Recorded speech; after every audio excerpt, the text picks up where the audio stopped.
Welcome to Untold Pleasure, the Cancer, Sex and Intimacy podcast.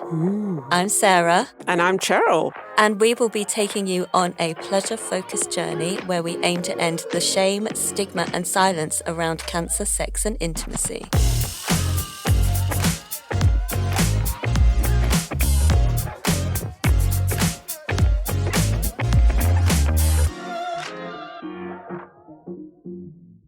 So today we are talking all things cancer, sex, intimacy, dating and relationships. This is something that comes up a lot, doesn't it, Cheryl? There's a big request for information around it, certainly. A lot of it's about bringing in the partner, if someone does have a partner, but also, those tentative steps towards dating if you are single. Yeah, sort of questions that I suppose they're natural. Do you mention having an illness? When do you mention having an illness? Those sort of questions. And they're big questions. And I think first thing to say ultimately is it really depends on the individual, the situation. And I think, as we go into our discussion, we'll really kind of see that layered side and that layered experience. But for me personally, right now, I'm entering the world of dating. I've been on the dating apps for a good few months and it's a wild and wonderful world. And for me, I'm just taking some time out, but there's been some keen interest, put it that way. Love that. Thank you, Cheryl. And now we are going to be joined by the wonderful Jessi and Tatum to talk about all things cancer, sex, relationships and dating.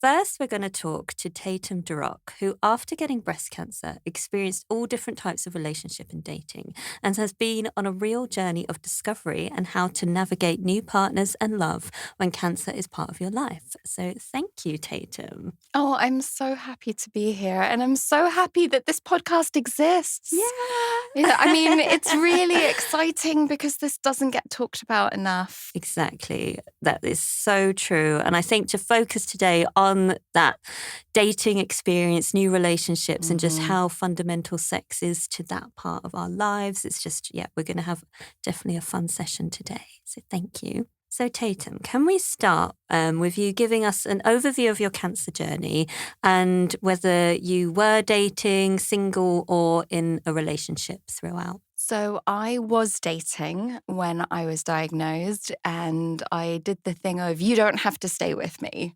because I did not know how it was all going to go. And at that point, we had already broken up before. So it wasn't as if we had planned the rest of our lives together, and we were on a dating track at that point. But she said no.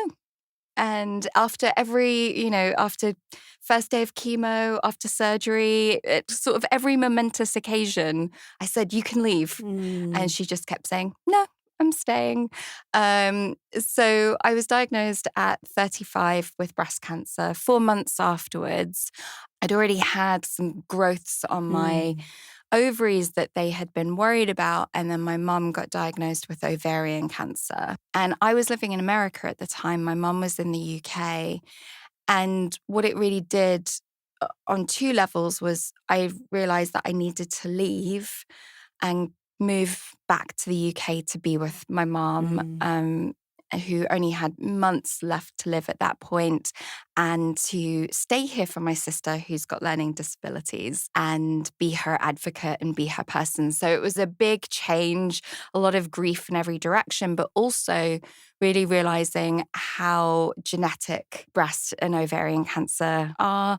There was already early onset breast cancer amongst my mum's sisters. So I made the decision to have my ovaries taken out. They also wanted to do a double mastectomy as well, kind of a la Angelina Jolie. But I sort of negotiated and said, can I keep my breasts if I take out my ovaries? And I knew that I was going to hit menopause, but I don't think anyone can prepare you for how hard that hits when it is overnight and brutal. Yeah. And that really did affect me on every single level. And I think on a cellular level, Like, I think my pheromones were different. Like, not only was my mojo gone, like, I smelled different. I felt 105 years old. And I remember watching TV and someone started kissing and I was like, oh God. And I changed the channel because that just seemed like a lifetime, several lifetimes ago, to be kind of attractive and attracted to somebody. That's it. It's just such a bodily shift almost overnight, and to suddenly be thrown into this new world, this new place, this new body, new pheromones even potentially, you know, it's just like, wow, how do I even start that journey of reclamation? So how has cancer impacted your sex and intimate life? Has it changed you in any way? It changed me monumentally. Basically, without estrogen going into, you know, my vaginal walls, they basically started to atrophy. And if anything went inside me, like even if I did it myself, even if there was like, you know, an ocean of lube, it felt like broken glass. And so it was very, very painful. And it made me feel so broken. And to the point that like I didn't want to do the other things because I couldn't do that. Because if I did anything, then it reminded me. And one day I was like, okay, I'm just going to do it. I'm just going to go for an orgasm. Yeah. And I must have been there 45 minutes. And then it was the saddest, most weediest little orgasm. It was like a blip at the end. And I was like, oh my God, it's so not worth it. Like that was a waste of time. And I didn't think I was ever going to get out of that place. I was there for a long time. And, you know, obviously that had an impact on my relationship. And when we broke up and got back together and broke up and got back together, it had an impact on feeling like anyone would ever want to date me. And it was almost like this shameful secret. Like things might look okay on the outside, you know, hair grows back, but this kind of connection to myself and to my sexuality that had like snapped. Yeah, there's so many things that you have to navigate within that. And then you get that real kind of expecting that pain, or even if it's like taking on an orgasmic route that doesn't involve penetration or something. It's just the pain and pleasure pathways are so intertwined sometimes in that way. So kind of reclaiming that side of the self is so hard. But I did get there. You did get there. I did. Which is great. It took me a really long time. But I finally got referred to a menopause clinic. I'd asked like 8 years beforehand, like there's this place where people can understand me, you know? And I imagined walking in and there would be, like, you know. The gates open. Yeah, and you can have hot flushes with wild abandon and everyone would understand. And I'd heard that they had acupuncture and, you know, and so I had asked the doctor and she said, yeah, but, you know, you can't have HRT. There's no help for you. Wow. And what I internalized that was there's no hope for you. And, you know, not that it was said, but a little bit like, well, you're here, aren't you? Yeah, there's that feeling of like, well, you know, you're here, the cancer's been treated or we're treating it. You're on a living with cancer journey. We're looking after the body in that sense. But the holistic side is so, it's absent, especially in regards to pleasure, sex and intimacy. And I think it's just not given the space and the status it deserves because we're all entitled to that pleasure, the pleasure that we want if we want to pursue a sexual relationship or be sexual with oneself. And the doctors did know that because I actually couldn't go for a smear test. So I actually saw a doctor for the exam because I'd had a really bad experience when I tried before. And I was in so much pain that she said actually it would be unethical to do it and you need topical estrogen for at least 6 weeks before we could even consider doing this again. It went back to oncology and oncology said no. So everybody knew, like it was discussed, it was talked about, everyone knew that I wasn't even able to have a health check, let alone, And I don't know whether it was because I was gay. Maybe they thought that was less of a deal. I don't know. But when I did go to the menopause clinic, so 10 years later, there wasn't the sound effect, but actually I did get help. I mean, that's what we want to hear at the end, isn't it? But 8 years, wow. And also sort of tackling those assumptions within that, because you're gay, that you perhaps wouldn't want this kind of support or help. I mean, it's just 50% of the population are going to get cancer or live with cancer, which is a diverse spectrum of people.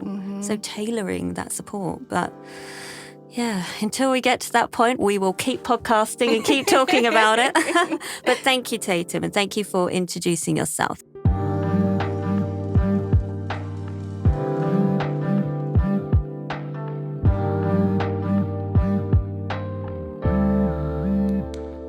And next up, we have Jessi Gutch, who has incurable ovarian cancer and has been with the same partner throughout her diagnosis and treatment and was married to him a few years back.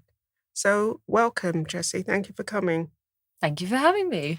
Can you give us an overview of your cancer journey, including your long-term relationship and how things collided together, Jessi? Yeah, sure. It's a bit of a convoluted journey. So I'll sort of try and do like the headlines, which is like, woke up one night with a very, very, very severe pain and then ended up in hospital with suspected appendicitis. It was also Christmas Day, which was good timing. And that sort of turned into, it's a mass on your ovaries, but it's benign, but we need to take it out. And then what actually ended up happening is that it wasn't benign, it was ovarian cancer. And in the surgery, the tumour ruptured, which spilt sort of all the little cells into the abdomen. So sort of post-surgery, it actually came up as like no evidence of disease in stage 1. So it was kind of like, okay. And, I was with my partner at the time and I remember speaking about it in that context of like, well, that was a weird kind of 6 months where I just got a bit of cancer on Christmas Day, but it's fine. And was sort of very much told to go and live our lives. And then, of course, what was actually happening was all those tiny, tiny, tiny little cells that had ruptured and spilt were growing. So then I went back for a sort of checkup scan. And then it sort of jumped from obviously like, go live your life, stage 1, no evidence of disease, to it's on your liver and your bowel. So obviously that was a massive, massive shock.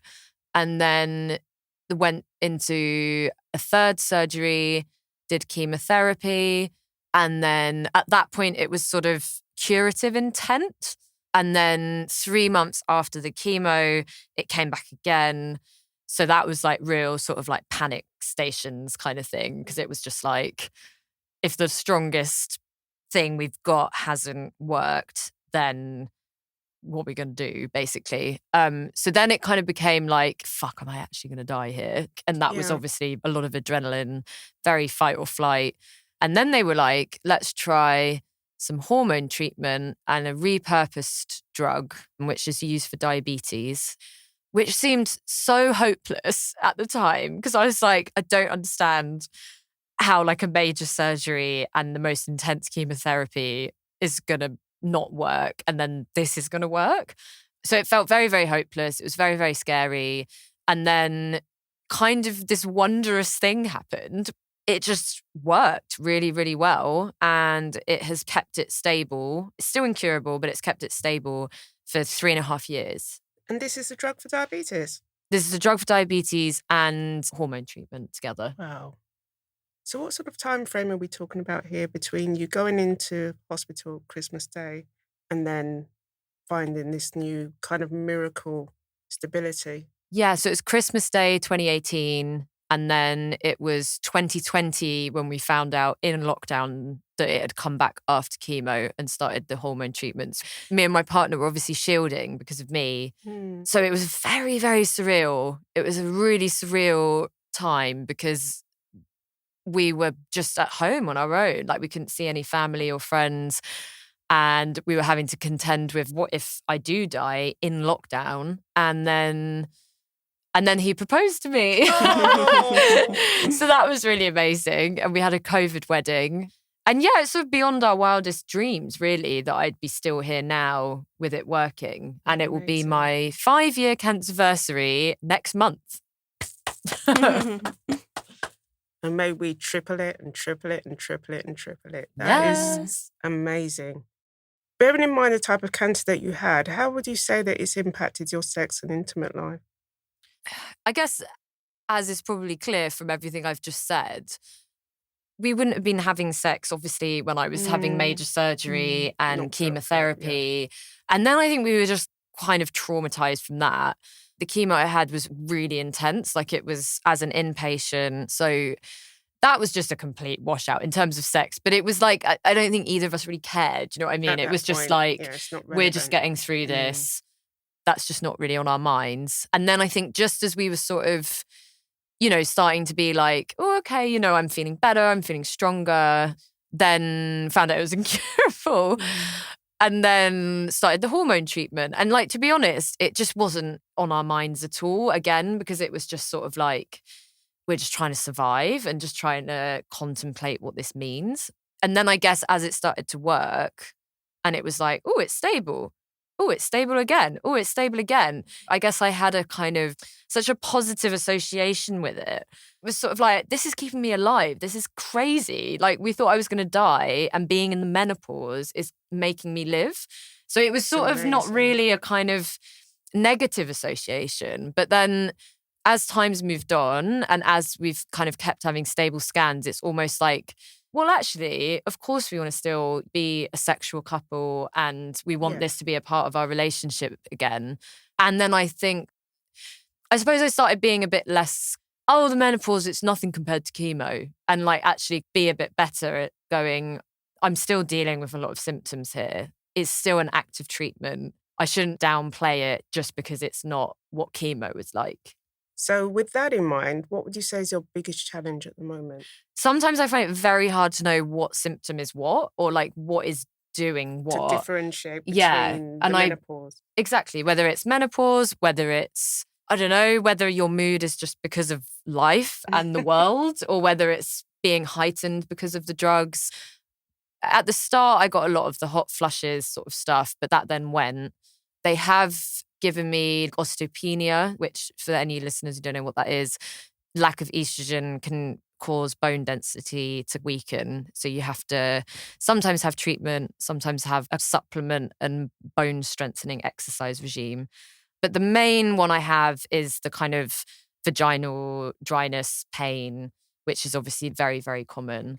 So that's the kind of main symptom I would say that at first I almost just wasn't really thinking about. But then in hindsight, I also wish someone had said, the longer you leave it, actually the worse that it gets. And that even if we weren't having penetrative sex, that there could have actually been things that I could have been doing, which could have helped in the long run. And I just wasn't doing any of them, so I do. Well, I shouldn't say I regret that because actually someone should have told me that. Yeah. I was going to say, has anyone since spoken to you about it? Have you told anyone? As in your I medical think team? I brought it up to my oncologist and he just sort of went, that's a GP thing. Oh, no. That's how I remember it. I feel a bit bad because now I'm like, I hope I'm not misremembering that. But I definitely did bring it up and it was like, this isn't really my remit kind of thing. I think the thing is I feel a bit more empowered now to go in and be like, no, this is like a really big symptom that I'm dealing with and I need you to refer me to a menopause clinic or someone who can properly help, which is what I'm planning on doing. But it's funny because you sort of, now I only see them when I get scan results. And I think this is part of the problem because, to be honest, when I'm waiting for those scan results, that isn't what I'm thinking about. I'm just thinking, oh my God, is it going to be still stable or is it going to have progressed? And then who knows what then happens? So I sort of get caught up in that. And then it's only, like maybe a month later that I'm like, shit, I didn't ask about it. But it's a journey, isn't it? And you have to look back and think that things hindsight, change. Yeah, things do change. You've explained some of your challenges, but what are some of the biggest positives that you've had as part of being in that loving relationship? I mean, I think something as big as this, it kind of makes or breaks you, I think, most of the time. And like, sadly, I think sometimes it is just too much for couples to take because it is just such a kind of before and after. Both your identities change.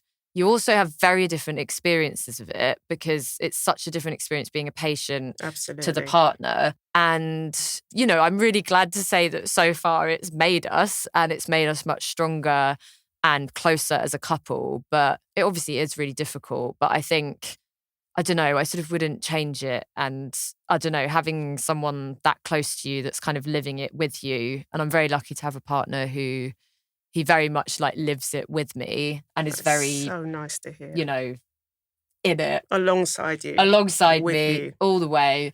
And that's a real privilege that I don't sort of take for granted. So where would you say Jessi's at the moment? How do you feel? What's going on in your world? So today I'm going to have a scan on Monday. I hope by the time people are listening to this, it will be another stable scan and I'll be, good. But I don't know. It might not be like by the time people are listening to this. Who knows? I might be on another chemotherapy or having a surgery. So it's sort of a hard question to answer, and it is kind of the life, as you know, Cheryl, of the incurable patient, where it's like you kind of live your life in these very short-term chapters. That's such a change to a relationship because you're not thinking about your long-term together and this kind of idea of like growing old together. You're thinking like, how do we make the most of these 3 months together? On a day-to-day basis, isn't it? Yeah, exactly. It's moment to moment, which has incredible highs. It's so amazing in so many ways because you genuinely live your life to the full. And I don't think many people can say that. However, it's that roller coaster, isn't it, of the very, very highs and the very, very lows. I know it well.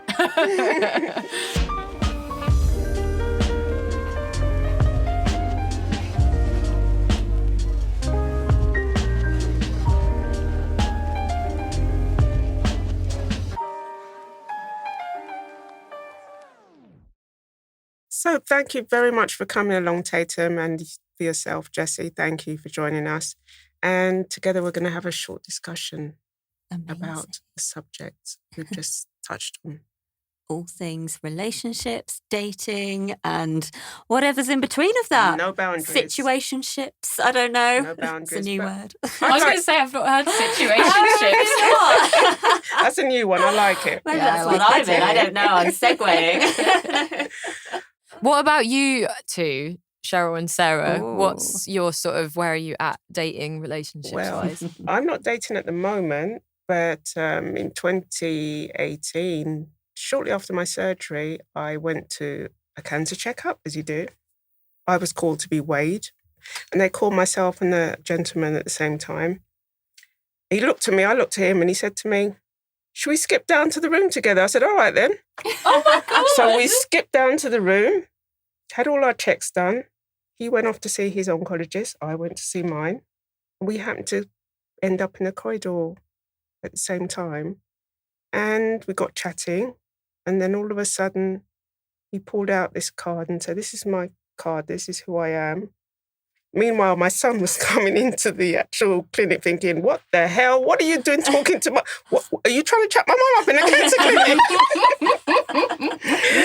And I thought, please, shh, don't say anything. Anyway, I took the card and he looked at me.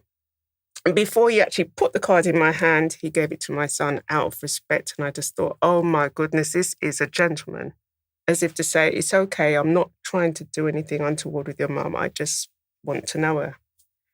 Anyway, we had a really beautiful friendship. He became terminally ill and sadly he did pass away. But in the sort of 8 to 9 months that we knew each other, it was just like magic.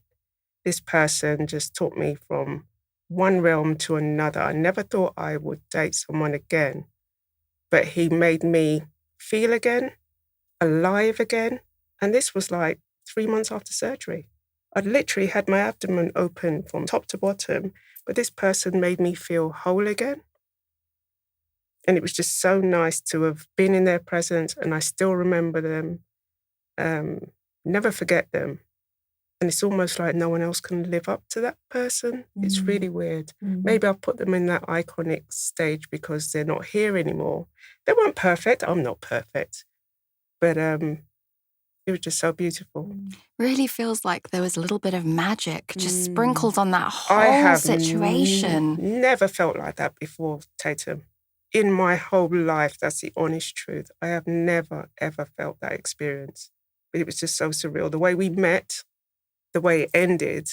And how you describe that is such a movie moment as well. I mean, was talk about about to a say, meet yeah. cute in the cancer, Definitely. Checkups. Only me. Who else does that? Everyone else goes for their checkup. That is so romantic and Yeah. beautiful. Thank you for sharing that. It just shows you never know. Never know. You never know. Never give up hope. Even if for him, obviously being terminally ill, you would never think that that was going to be when you would do that. Like, anyone in a hospice listening? It's not too late. It's not too late. And I mean, we had so much fun until obviously he couldn't, get out and do what he needed to do anymore. And then things changed. And I really missed him. I thought my heart literally was never going to mend. I don't know if it has, but I've learned to live with it because that's 4 years ago now.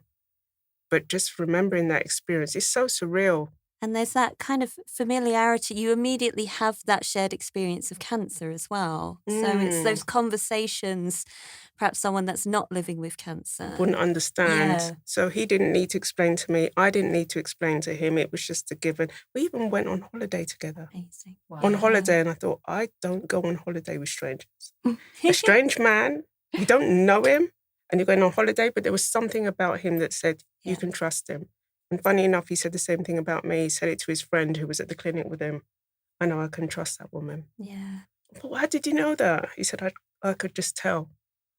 It's like hairs on the back of my neck. Yeah. when It is, isn't it? And also really quite beautiful. rare, actually. Yeah. I don't think I've ever met anyone who's had that experience of cancer and cancer in a relationship. Quite often what people have spoken about is having that then suddenly patient-carer relationship. Yeah. But then you're sort of both in the same world. So there's that mutual care, but it's completely balanced, I suppose. It really was. And if he had an issue, he'd call me up and say, I know you understand, and I need to take this painkiller, or I shouldn't take that painkiller. What do you think? So we had that. We could bounce off each other, and we were at the same hospital, so we knew the same oncologists. And the familiarity was there, but it was tinged with sadness every time I went into, and still do go into, the scanner. Because I remember that he's been in those scanners, so it can be upsetting. Yeah. It's very sort of a layered space. I've been working with Shine Cancer Support for about 8 years now. It's been a minute. And one of the things that's come up time and time again is dating other people within Shine. And it has happened. People have also joined with their partner, and both of them have had cancer before. Quite randomly, they met afterwards. So I've definitely seen people come together. I guess that's a big thing when you're navigating the dating scene. When you're living with an illness, or perhaps the after effects of treatment from cancer, you're suddenly like, oh, am I going to have to mention this at some point when I'm dating? Should I keep it to myself for now? Do I just have it on my dating profile? Do I say it on date one? It's like, when is the right time to have that conversation with a new partner or someone you're just looking to go to the pub with? I don't know. And maybe we fancy each other. Who knows? But That's what I think about all the time if I hadn't been with Rob already. Also, I imagine it's difficult enough anyway, but when it's also incurable. Yeah. And how would you, you have to say that, I think, fairly soon, because it wouldn't be fair on someone to not kind of bring that up. But yeah, I don't know. I don't know how anyone would deal with that. I don't know. It must be, I'm very glad. Let's hope me and Rob stay together. So I went from being with my partner during, and then moving countries and not being with them. And then after many years, we finally did the final breakup. And I was like, okay, that's it. I like the idea of dating, of what to say, when to say, how to say, even though I was several years out from it. because it had had so much of an effect on my life and like this weird shame, I was like, oh, I just don't even want to deal with it. And so for the first 13 months, I did nothing. Didn't look at anybody else. I like treated myself like a queen. You deserve to be treated like. Yeah. And I ended up going to a club night and pulling an old school move of getting drunk and making out with someone, which I know does not happen anymore. And then we were out on a third date, and she had checked out my social media, and I had put on things because I run menopause courses and, you know, kind of wellness. And she had gone, you know, scoping to see what I did. And she was like, oh, menopause. And I was being so blasé. It was like I was wearing someone else, right? It was like this confident person.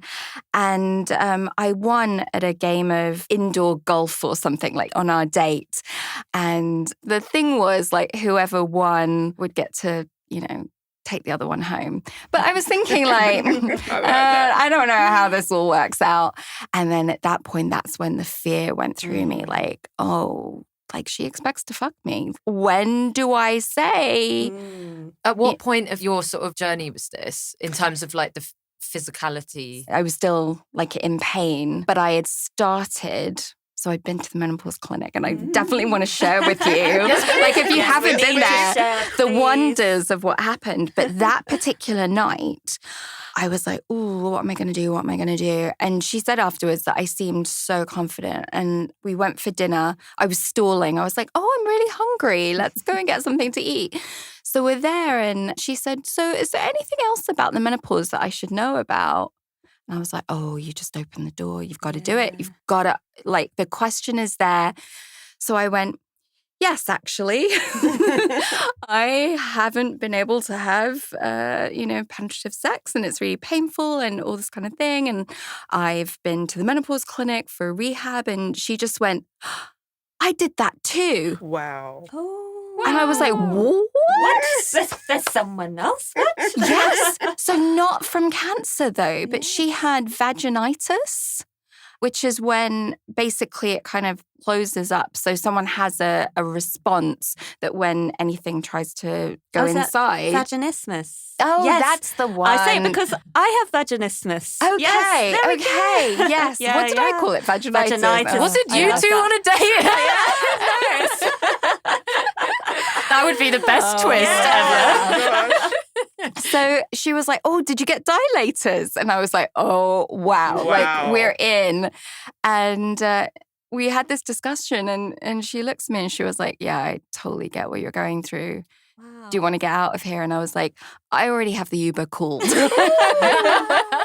And so it blew my mind. After all these years of shame, I ended up meeting someone totally randomly that understood and was willing to try things, but also, like, if I didn't like it, back up without any issue. Yeah. And that really changed things. But at the clinic, 3 things that made a massive difference. They put me on a medication that reduced the hot flushes. It was a anti-anxiety. And then they gave me local topical estrogen, because the thinking now is that you can have that. So after all of these years being told you can't because you've got a hormone-positive breast cancer, Well, I didn't have breast cancer, but I was also told after I had a subtotal hysterectomy years ago, you'd have to suffer in silence. You cannot take any hormone therapy. I'm on body-identical patches for estrogen and the vaginal progesterone as a trial to see if my menopausal, the stump in my cervix will respond. But I was told the same thing. Yeah. You've a high risk of blood clots. You can't have it. Sorry. And here I am, back and sparking again. Yes. I love that. I love that glint in your eye, too. It's magic. Yeah, and you know, things change, and it is worth not just having the conversation once, but actually asking again, is there anything new? Is there anything that can maybe now? Because I thought that was a done deal forever. And I got the topical estrogen and I met with a nurse. They actually have nurses that basically will rehab you internally. I was like, no one told me this. Wait, what do you mean rehab internally? So she did like an exam and like pulled out these, they were not great dilators, I have to say. They were like, yeah, they were hard and plastic. But she looked at me and she went, invest in a good vibrator. And I was like, that's amazing. Amazing piece of advice. There was something about the permission that it came from a medical professional. Yeah. And she said, pop it in and just read a book for half an hour. Because what it's doing, you know those internal egg vibrators? Yeah. What it's doing is bringing blood flow into the area and reconnecting that with your brain. Oh, wow. So much the same way as you might go for a massage, you know, if you had, you know, things going on with your shoulder or your back, it's kind of this similar kind of thing. So it took the pressure off. I don't have to be in the mood. I don't have to do it because even I want to have sex, but I'm doing it to take care of myself. Self-care, self-love. Yeah. And that was how I found my way back. Was there any particular vibrator that she said to do that with? Or was it just like whatever you feel comfortable with? Yeah. She was just like, have fun. And read a book. Read a book. I love that. Have fun. But think of it as rehab. And actually, that ended up being a code word with that person that I was seeing was, hey, so do you need any rehab tonight? Why, yes, I do. Please. What I a love that. wonderful piece of signposting. Yeah, and that's it. Because there are wonderful clinics and wonderful healthcare professionals. It's just finding the roots to it, isn't it? And, you know, like you said, Tatum, like asking again down the line. And, you know, it's not always easy, but so many things are changing, like technology or research around what we can have. It's just, there's always new answers out there. Absolutely. But also as well, like I hope that they look at partners' experience as well. Because I think that's the thing, that it's not as sort of simple as like, okay, Jessi's got to do the things that she's got to do. And that's then going to mean that we're having sex regularly again. It's like, for him, it's really difficult as well because for so many different reasons. But like often the partners, you know, they just sort of get a bit They do, kind of don't left, they? don't they? And There it's sort isn't of, that they're much there to- at all the appointments, but they're never really spoken to. And, you know, it takes two to tango, maybe three. So it's like, maybe four. four. So it's like, I think that's a massive gap, actually, where you're not going to get very far if it's just focused on you, which is like also why one thing I'm such a big advocate for is doing couples therapy together, because I still feel like there's this weird thing about couples therapy somehow where everyone's accepted individual therapy as like, yeah, that's just a good thing to do to process things, keep your mental health in check. It doesn't mean that you're about to have an absolute breakdown, but it's just good to do. And I think sometimes people feel quite shy, I think, about the idea of doing couples therapy as if it's almost like, is everything okay? Are you going to, are you breaking up? Like, it's stuff. And it's like, no, not at all. Like, we're doing this because we love each other and we've gone through a massive thing that we're still going through. And that's something that I've found really, really, really helpful when it comes to like sex and intimacy as well, is just having that space where actually in that space we're both equal and both listened to in the same way. And it's not this sort of patient Unbalanced. carer dynamic either, where it's like all the doctors talk to Jessi and then Rob's there as the sort of standing in the background. Yeah, that kind of pillar of support must be kind of present in this way. And it's that communication between couples. It's important to always keep that going, but then other things take precedence, or how you used to communicate maybe doesn't quite make sense anymore. And it's just, reestablishing that couples dialogue. Yeah. I mean, this is the same even without cancer, but you change and your identities change and your values change and your priorities change. And I'm certainly guilty of sometimes forgetting that Rob can't read my mind. And then it will be That's like, why do you not understand why I'm really pissed off and upset about this? And it's like, oh no, wait, I literally haven't told you. With my girlfriend now, so I ended up finding someone else, and we're living together, and she's awesome. But we have a silent communication that we can do even in the middle of sex. Tell us more. Yeah. So basically, I do a double tap, and whatever she's doing, she just backs away, and there's no discussion about it. It's like we reposition, we check in, thinking about what you were saying about the other person, right? You want both people in it not to be like, oh, am I hurting you? Absolutely. Right? Yeah. And it can be really tricky to have those discussions in the middle of sex. Yeah. This was pre-cancer, but I once did have an argument with someone in the middle of sex. Oh, as you do. Yeah, so basically, my nipples are really sensitive, and she wasn't adhering to that. Yeah. And I was like, just to let you know. And she was like, why are they so sensitive? And I went, why are yours not? And I was like, oh, that's not great. So like arguing in the middle of sex is bad. And there's something for us that works in that kind of having like a physical thing. Nothing's wrong, nothing's bad. We just need to adjust. And I think if someone feels like they're hurting you, they often feel like, oh, am I a terrible person? Was I so lost in the moment that I wasn't listening? And actually, it's not about that. Like, we want to get lost in the moment a bit, right? Yeah. Like, that's definitely something So I'm going the to take triple away tap from that. is that keep going, don't stop. Or the continuous tap. I don't know. I mean, often that's a slap and a really hard grip. So yeah, we can create your whole language, really.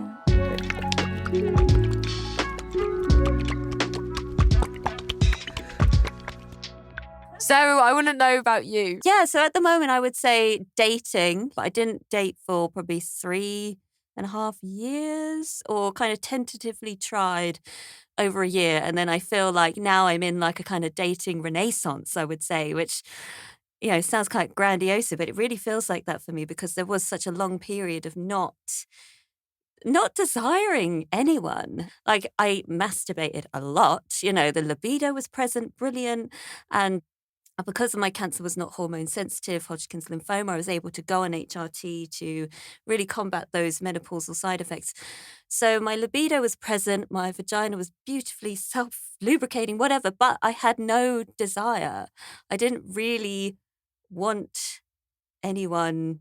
I wanted to want people, but I just really didn't. And I would say it was having psychosexual therapy that really got me into a place where I could start thinking about dating. So my stem cell transplant did trigger vaginismus, which as Tatum touched upon there, it is this sort of involuntary tightening of the vagina, and whether that's a penis, a dildo, a finger, it can be quite excruciating to experience penetration. And so I was in a relationship during cancer, and it was a really sexually adventurous, wonderful relationship that did actually continue during cancer treatment and beyond the stem cell transplant. Yeah, so I was lucky in a way that I could kind of fold into this new way of having sex with that partner, but it was quite an emotionally unavailable relationship. So it did end when we did break up. I was sort of then in this kind of grey zone of, how can I have sex with anyone again? I only know how to have sex with this person. And yeah, and also then living with vaginismus and kind of tentatively going into the dating scene and people being quite expectant of penetration, even if they pretend to be inclusive and supportive, experiencing moments where that wasn't necessarily the case. And I think post-cancer, I've really kind of understood myself and my sexuality a little bit more, actually, like where my desire lies, and my own experience of how I feel within myself and my gender identity is just really flourishing. And I just feel very safe and content with the people that I'm dating at the moment, and exploring like non-monogamy as well, whatever that kind of will look like for me. But just there's so many people out there that want to experience pleasure with me, So that sounds like there's so many people out there that I don't mean it like that. I just mean like my body is valid as it is. Like even if I can't have penetrative sex, maybe I want to have it one day. I don't know. But right now I'm really enjoying this kind of sensual journey and how it's making me understand myself better. So that's where I would say I am at now. And yeah, it's exciting and new, but it did take a long time. And having psychosexual therapy, I think, enabled me to really understand who I am now at this point in my life and understanding my kind of bisexuality a little bit more, just giving me the agency to talk and own what I have. And I would say one of my kind of, if I'm on a date with someone, if I mention the vaginismus on date one, or the Cancer, Sex and Intimacy Project, because people say, what do you do? And I'm like, well, that is my kind of green flag for I kind of can trust this person. You know, I know you can only trust someone so much on the first date, but they've made me feel comfortable to talk about this on date one. So I think there's potential there. So that's what I would say is my kind of dating green flag. I love that. And I actually love when you said there are people out there that want to have pleasure with me. Yeah. She's validating herself. Yeah. And also I think that is something that we often lose sight of. We're sort of comparing ourselves to who we were before. But actually who we are is absolutely of value. And I know that I had lost it for myself. Yeah. It wasn't until I was talking to this woman who is a good 20 plus years older than me. And she was talking about having a boyfriend. And I was like, what? And then I was like, oh, I've just written myself off. Like, that's it. You're done. And actually, some people can have a great time with you. Yeah. And knowing that there are people out there, even though you're not in the place that you were before. So I actually really love that comment.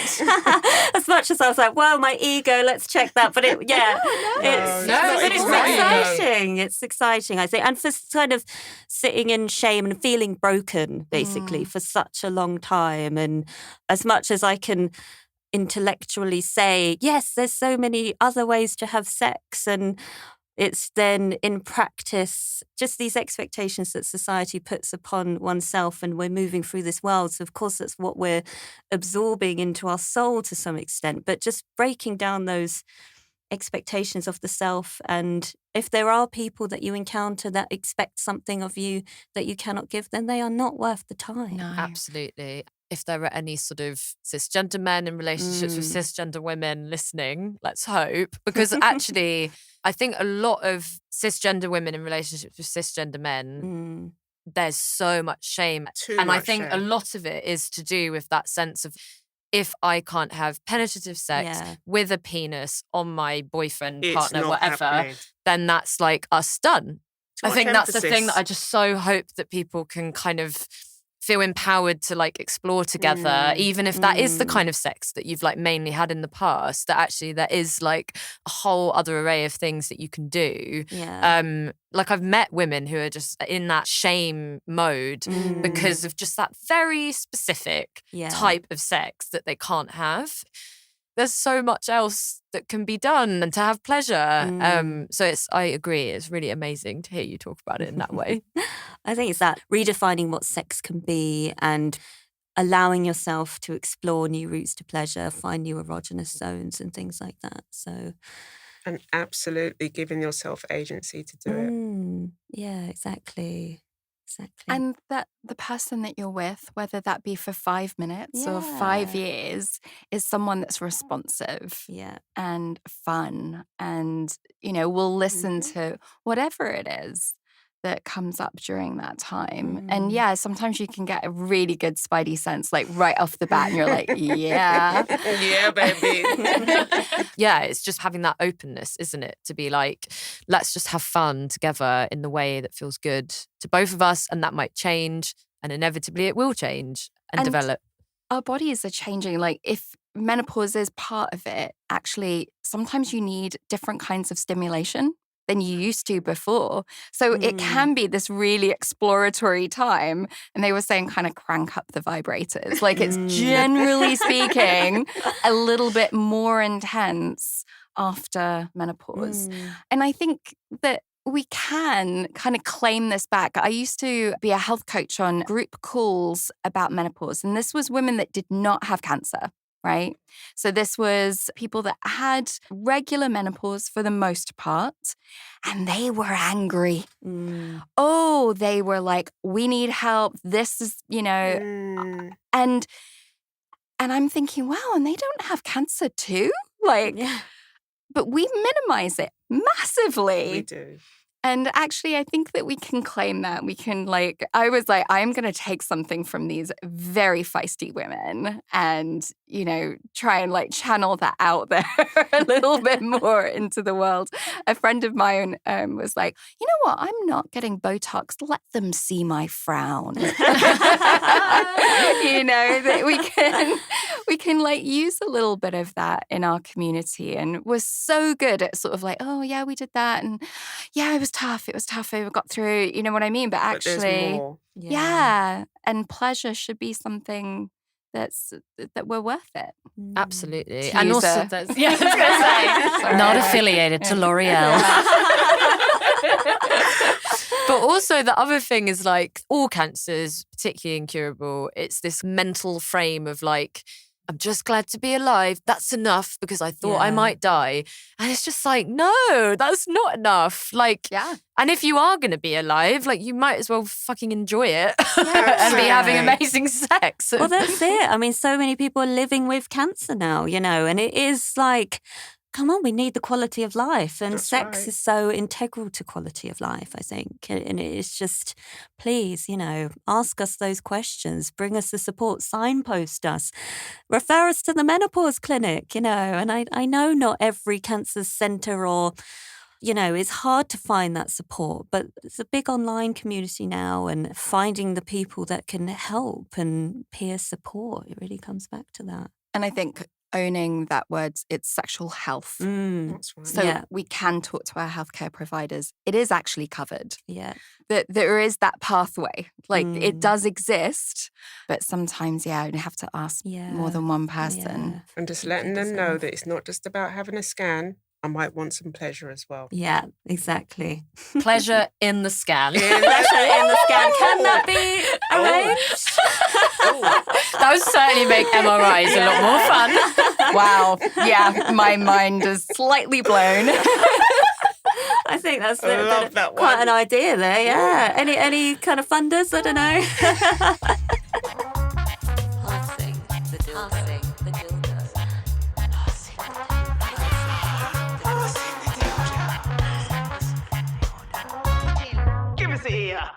So, Tatum and Jessi, at the end of each episode, we normally have a situation that we call passing the dildo.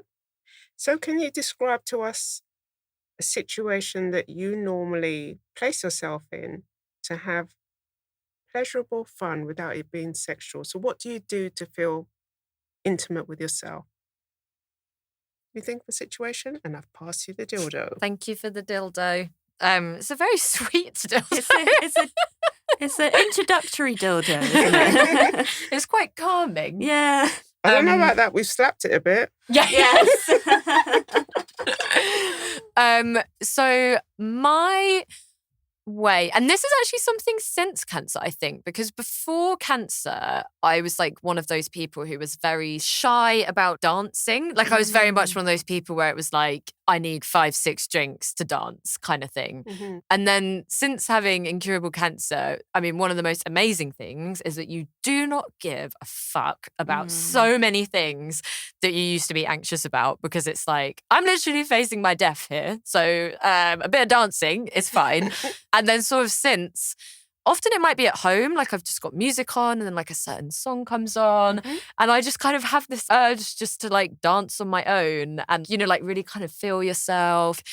I think I love doing it like that. But also if I go out with my partner and just actually have a bit of sexy dancing together and a bit of a grind and I just love that. I think that's definitely a way that I kind of go, yeah, I'm feeling myself. I love it. that. Bit of flirting on the dance floor. Exactly. Old school. Yeah. Well, yeah, lots of old school things, suggestions today. Love it. Right, I'm passing the dildo to Tatum. Thank you. Yeah, it's got a heart on it. Yeah, our dildos have a heart. I love this. It's a whole different kind of talking stick, isn't it? So I think for me, using my imagination. So I love coming up with a story or a scene. And sometimes I will then text that to my partner while we're out in a public place. And I just get to see her eyes pop out of her head, but she can't respond because we're sitting on the train and everyone's around us. Ooh, la. Yeah. And, just knowing the things that will kind of give her like a very mild stroke. As you do. Yeah, it's this like intimate moment, but there's no touching and like you actually can't. There's something about that does it for me. That's a great one. So this is the dating relationship one. So I think of something that I have previously done with partners that has kind of given a sense of intimacy that's not necessarily sexual. So I'm an artist as well, and I love drawing. So often we'll draw each other, especially if I'm going out with another creative. So we'll be naked. So it'll be kind of co-life drawing, which is a really nice way to just kind of understand each other's bodies and connect with each other on an intimate level. And then if that leads to something sexual, great. But if not, it's also, we have some wonderful drawings to look at. That's so good. Although I was literally just thinking, oh my God, that sounds so amazing. And then I remembered that Rob can literally draw stick people. And I was like, that is not going to do it in this relationship. But I'll find another way. I know, sort of like skills of partner depending, So Cheryl, I will pass the dildo to you. Okay, so for me, I like buying nice lingerie. Dressing up in it, looking at myself in the mirror, cutting my own hair, styling it and thinking, girl, you look hot. Yeah, you do. I don't need you to clarify it for me. I don't need you to confirm it. I know it and I'm owning it. So that's what I do when I'm being intimate with myself. Nice. Love that.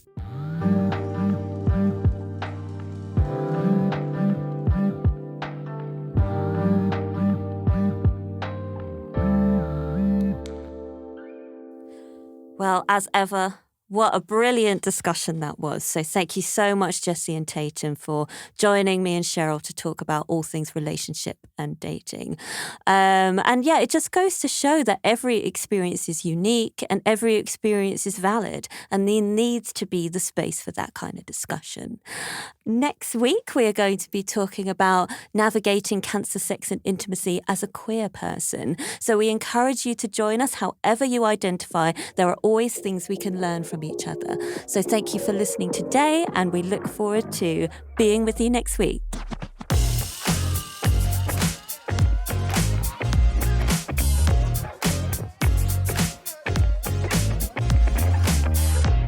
You've been listening to Untold Pleasure, the Cancer, Sex and Intimacy podcast.